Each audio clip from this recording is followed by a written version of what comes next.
छत्तीसगढ़ के बस्तर जिले में माड़िया जनजाति का एक गांव। सुबह की शांति में कुछ महिलाएं और बच्चे हाथ में टोकरियां और डंडे पर हंसिया बांधे निकल पड़े हैं, एक शिकार पर। इनका निशाना कोई जंगली जानवर नहीं, बल्कि नन्ही लाल चींटियां हैं। हाँ, वही नन्ही लाल चींटियां जिनका डंक बेहद दर्दनाक होता है।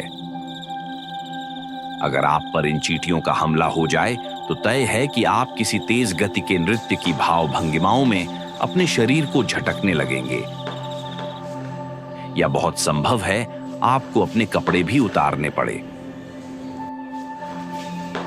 इन चींटियों को इकट्ठा करना किसी चुनौती से कम नहीं, लेकिन बस्तर के आदिवासी समुदायों के लिए यह उनकी सदियों पुरानी परंपरा का हिस्सा है। वे जानते हैं कि किस मौसम में और किस पेड़ से इन चींटियों और उनके सफेद अंडों को इकट्ठा करना है। बस्तर के सघन वनों में साल और सरगी के पेड़ों पर लाल बुनकर चींटियां अपना बसेरा बनाती हैं। ये नन्ही चींटियां पत्तों को रेशम जैसे धागों से जोड़कर ऊंचे पेड़ों पर अपने अभेद्य किले तैयार करती हैं। स्थानीय बोली में पत्तों से बने इस टोकरी नुमा संरचना को चापड़ा कहा जाता है। दरअसल इन चींटियों की बनी चटनी इनके खान पान में एक अलग स्वाद की तरह शामिल है। ये हमारे लिए बेशक अजूबा हो, लेकिन उनके लिए यह अभाव में चुना गया स्वाद और शक्ति का आधार है। जी, ये कहानी है चापड़ा चटनी की। भारत में भोजन की थाली चटनी के बिना अधूरी है। दक्षिण की ठंडी नारियल चटनी हो या उत्तर की तीखी धनिया पुदीना की, राजस्थान की चटपटी लहसुन की चटनी हो या फिर पूरब की सौंठ और इमली की चटनी, चटनी यहां सिर्फ स्वाद नहीं बल्कि संस्कृति का एक अनिवार्य हिस्सा है। लेकिन इन सब जाने पहचाने स्वादों से दूर छत्तीसगढ़ के बस्तर के घने और दुर्गम जंगलों में एक ऐसा जायका पलता है जिसे चखने के बाद विश्व प्रसिद्ध ब्रिटिश शेफ गॉर्डन रैमसे ने इसे न केवल अपनी पसंदीदा सूची में शामिल किया है, बल्कि इसे स्वादिष्ट चटनी भी बताया है। Spicy? Jesus Christ. It's hot. Hot, yeah. But it is absolutely delicious.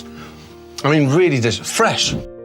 Chapda चटनी यानी लाल चींटी की चटनी, जिसे काई चटनी, हावरीत, चपुरा या छापरा चटनी भी कहा जाता है, जो छत्तीसगढ़, ओडिशा, झारखंड और पश्चिम बंगाल में समान रूप से लोकप्रिय है।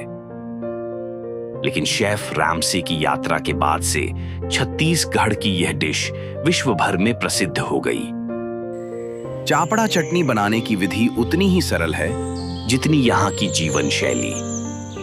लाल चींटियों को उनके घोंसलों से अंडों सहित इकट्ठा किया जाता है और फिर उन्हें पानी में धोकर सुखाया जाता है। फिर इसे एक स्थानीय शराब में भुना जाता है। इसके बाद मिर्च और नमक को मिलाकर सील बट्टे पर या ओखली में पीसकर चापड़ा चटनी तैयार की जाती है। पिसाई के दौरान चींटियों के शरीर से फॉर्मिक एसिड निकलता है, जो इस चटनी को एक स्वाभाविक खट्टापन देता है, मगर समय के साथ इसके स्वाद को टमाटर, लहसुन, अदरक, पुदीना वगैरह डालकर और परिष्कृत किया गया है। जंगल जाने के बाद ना ढूंढते हैं सापड़ा खाए कि नहीं बोल के। एक जड़ में दिखाई देगा तो रहता है तो गिरा के लाते हैं, ऐसा वाला ले जाते सर हम लोग सापड़ा वो ऐसा करने के लिए भी घोसला से ही यहाँ करते हैं हम लोग। ले जाने के बाद ऐसा वाले में करते और जिल्ली में नहीं तो इसी पत्ता मन में ऐसा करके लाते हैं चपटा बना के। लाने के बाद थोड़ा उसको भी आग में डालना पड़ता है सर, आग में भूनते हैं। उसके बाद फिर मिर्ची, अदरक कुछ भी वहाँ डालते हैं, मिला के चटनी बना के खाते हैं हम। सापड़ा भी है। इसकी तीखी महक और चटपटा स्वाद इसे दुनिया की किसी भी दूसरी चटनी से अलग बनाता है। बस्तर के हाट बाजारों में यह पत्तों के दोनों में बिकता नजर आता है।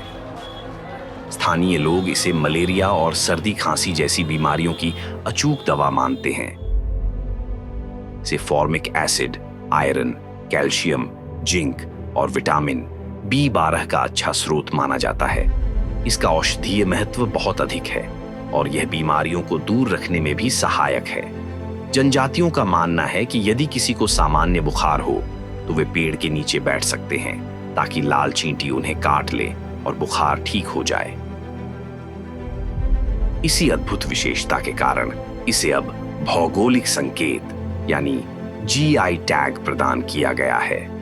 आज यह चटनी बस्तर की सीमाओं को लांघकर अंतर्राष्ट्रीय शेफ्स की रसोई तक पहुंच चुकी है।